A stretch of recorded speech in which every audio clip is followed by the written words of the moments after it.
కుమారుణ్ణి పోగొట్టుకున్న తల్లిదండ్రులారా, భర్తలు పోగొట్టుకున్న భార్యలారా, తండ్రులు పోగొట్టుకున్న పిల్లలారా, అందరము కూడా మనకంటే ముందు వెళ్ళిన వారంతా అక్కడ వెయిటింగ్ లో ఉన్నారు. ఇంకా చెప్పాలి అని అంటే మన కోసం వెయిట్ చేస్తున్నారు వాళ్ళు. అయితే వారున్న చోటికి, వారు నీతిగా యథార్థంగా బ్రతికి నెమ్మది పొందే చోటికి వాళ్ళు వెళితే, వారున్న చోటికి నువ్వు నేను మనం వెళ్ళగలమా అనేది అది ఒక ప్రశ్న మన జీవితంలో ఎప్పుడు మన కళ్ళ ముందు వేసుకోవాలి. ఎందుకంటే చావటానికి వయసుతో సంబంధం లేదు.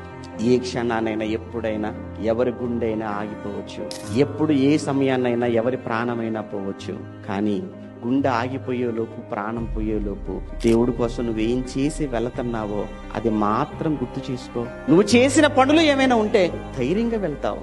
ఏ పని లేకుండా వెళ్ళిపోతే ఎక్కడికి వెళ్ళిపోతావు? నాకు 60-70 వరకు నాకు డోకా లేదని దయచేసి కళ్ళ కనకండి, వద్దు. ఒకవేళ రేపు అయితే పరిస్థితి ఏంటి? నెక్స్ట్ మంత్ అయితే పరిస్థితి ఏంటి?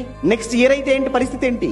ఏ క్షణాన్న కన్ను మూసినా నెమ్మది పొందే చోటుకు, పరదేశకు, దేవుడు ఉన్న లోకానికి మనం వెళ్ళగలమా అనేది ఒక ప్రశ్న మనం వేసుకొని దయచేసి మన జీవితాన్ని, మన ఆలోచనలు తప్పుగా ఏమన్నా సరి చేసుకునే ప్రయత్నం చేద్దాం.